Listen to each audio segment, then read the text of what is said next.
इस वक्त एक ऐसा दौर आ चुका है कि जिस इंसान के पास पैसा है, थोड़ी सी ताकत है, वो इंसान अपने आप को सबसे समझदार व्यक्ति मानने लगता है। ऐसा ही कुछ डोनाल्ड ट्रंप के केस में है।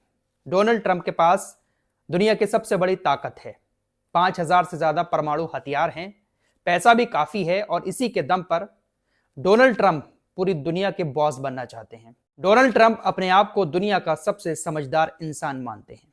आज इस वीडियो में डोनाल्ड ट्रंप के अलावा सबसे पहले बात हम गाजा की करेंगे। इजराइल, अमेरिका, ईरान, इन तमाम देशों से जो अपडेट आ रहे हैं वो आपके सामने रखेंगे। डोनाल्ड ट्रंप भारत को भी गाजा पीस प्लान में शामिल करना चाहते हैं, लेकिन इसके पीछे भी एक शातिर दिमाग उनका चल रहा है।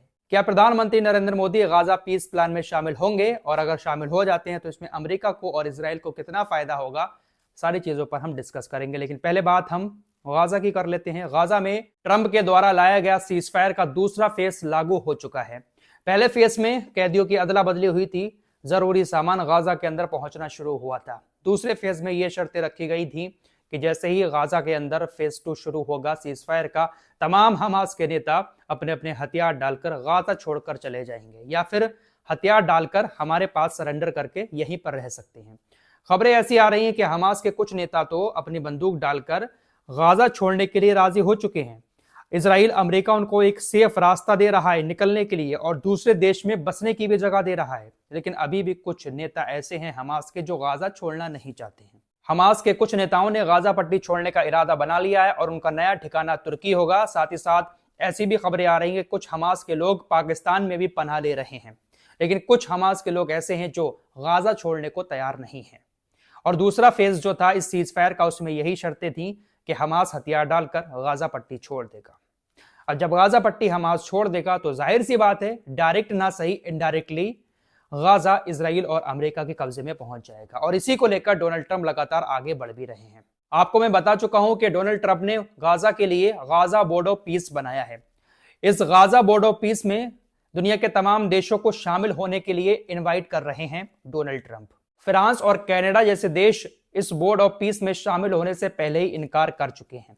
हाथ खड़े कर दिए इन दोनों देशों ने, क्योंकि इस बोर्ड ऑफ पीस में शामिल होने के लिए हर एक देश को $1 अरब यानी भारत के तकरीबन 9,000 करोड़ रुपए की एंट्री फीस देनी होगी। और ये जो एंट्री फीस होगी वो डोनाल्ड ट्रंप के खाते में जाएगी। गाजा बोर्ड ऑफ पीस में जो भी देश शामिल होगा उसको $1 अरब की एंट्री फीस देनी होगी, और ये पैसा सारा डोनाल्ड ट्रंप के पास जाएगा। और डोनाल्ड ट्रंप का ये कहना है कि फिर इस पैसे का इस्तेमाल हम गाजा के लिए करेंगे, गाजा को फिर से खड़ा करेंगे, गाजा में कुछ ऐसी चीजें बनाएंगे जिससे वहां पर लोग घूमने आए, रोजगार बढ़े, लोगों का घर चले। तो गाजा बोर्ड ऑफ पीस के नाम पर डोनाल्ड ट्रंप तमाम देशों से इतना मोटा रुपया वसूलने की तैयारी कर रहे हैं।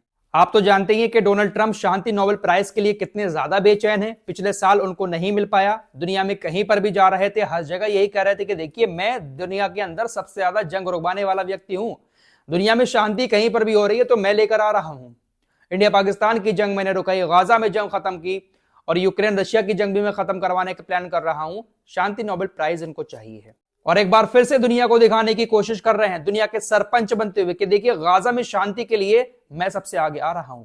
गाजा में जो हजारों लाखों लोग मारे गए हैं, हजारों बच्चे मारे गए हैं, उनके घर बसाने के लिए मैं सबसे आगे आ रहा हूं।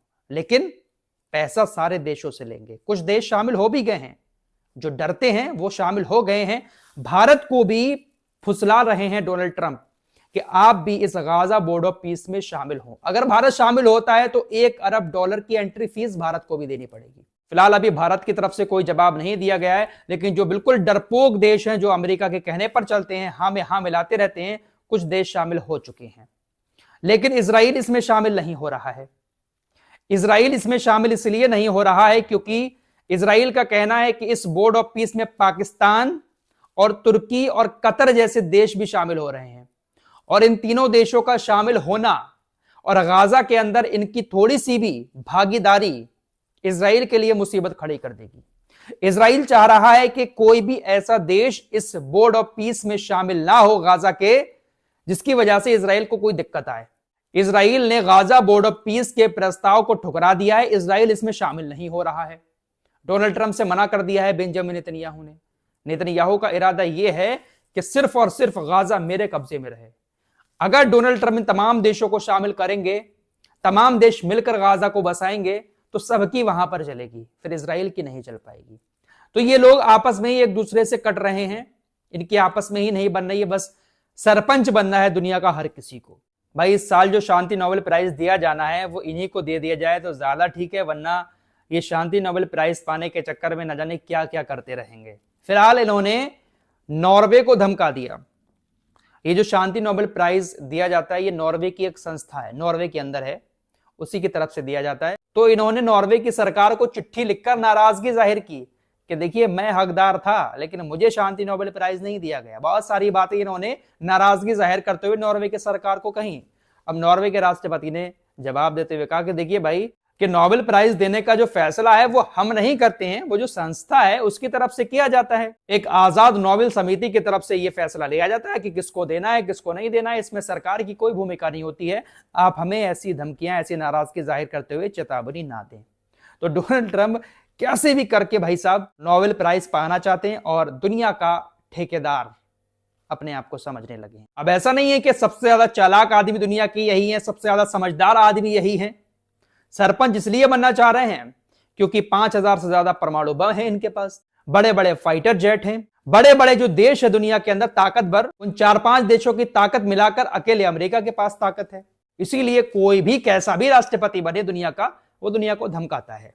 आइए अब ईरान और इजराइल की बात कर लेते हैं। दोस्तों ये जो सत्ता का लालच है, किसी पर कब्जा करने का जो लालच है, उसके चक्कर में इंसान अपना भी भले ही नुकसान हो जाए उठा लेगा लेकिन सामने वाले को गिरता हुआ देखेगा। दरअसल अभी आपने सुना होगा जो मामला चला था ईरान के अंदर, अमेरिका ने धमकी दी थी कि हम हमला कर देंगे। इजराइल ने अमेरिका को फोन करके मना कर दिया, बाकायदा सारी मीडिया रिपोर्ट सामने आई थी। नेतन्याहू ने कई बार डोनाल्ड ट्रंप को फोन करके यह बात कही थी कि अभी हमला मत करो क्योंकि आपके समर्थन के बिना हम ईरान के हमलों को ठीक से नहीं रोक पाएंगे। क्योंकि ईरान ने साफ कह दिया था कि अगर अमेरिका हमारे ऊपर करता है तो मिडिल ईस्ट में अमेरिका के ऊपर भी हमले होंगे और इसराइल के ऊपर भी हमले होंगे। मीडिया हाउस वाईनेट के मुताबिक इजरायली अधिकारियों ने अमेरिका के अधिकारियों से यह बात कही कि देखिए अगर ईरान इसराइल के ऊपर हमला करता है तो इसराइल तकरीबन 700 मिसाइलें झेल सकता है। अगर 700 मिसाइलें झेलने के बाद ईरान का शासन गिर जाता है, ईरान में तख्ता पलट हो जाता है, तो हमें यह मंजूर है। इजरायली अधिकारियों ने यह कहा कि जब आप हमला करेंगे ईरान के ऊपर तो ईरान पलटवार करेगा, तकरीबन 700 मिसाइलें हम झेल लेंगे, चाहे फिर हमारा कितना भी नुकसान हो, कितने भी लोग उसमें मारे जाएं। शर्त यह होना चाहिए, अमेरिका से कहा कि शर्त यह होना चाहिए कि ईरान के अंदर तख्ता पलट हो जाए। दोस्तों आज की यह हकीकत है कि ईरान के पास जितनी मिसाइलें हैं, शायद मिडिल ईस्ट में इतनी मिसाइलें किसी भी देश के पास नहीं है। भाई अमेरिका और इजराइल जैसे देश अगर ईरान के सामने थोड़ा सा झुक रहे हैं, हमला करते हुए डर रहे हैं, तो इससे आप अंदाजा लगा सकते हैं कि ईरान के पास ताकत तो है। लेकिन कुछ मामले ऐसे हैं जिसमें ईरान बहुत बुरी तरह से बहुत पीछे है। फिलहाल दुनिया के अंदर इस वक्त जो कुछ भी चल रहा है, हर जगह पर सिर्फ और सिर्फ कमजोरों को दबाया जा रहा है और जो थोड़ा सा ताकतवर है वो अपने आप को सबसे समझदार समझते हुए दुनिया का सरपंच बनने का ख्वाब देख रहा है। इस रिपोर्ट में इतना ही, कुछ और खबरों के साथ फिर हाजिर होऊंगा। अपना ख्याल रखिएगा। अल्लाह हाफिज।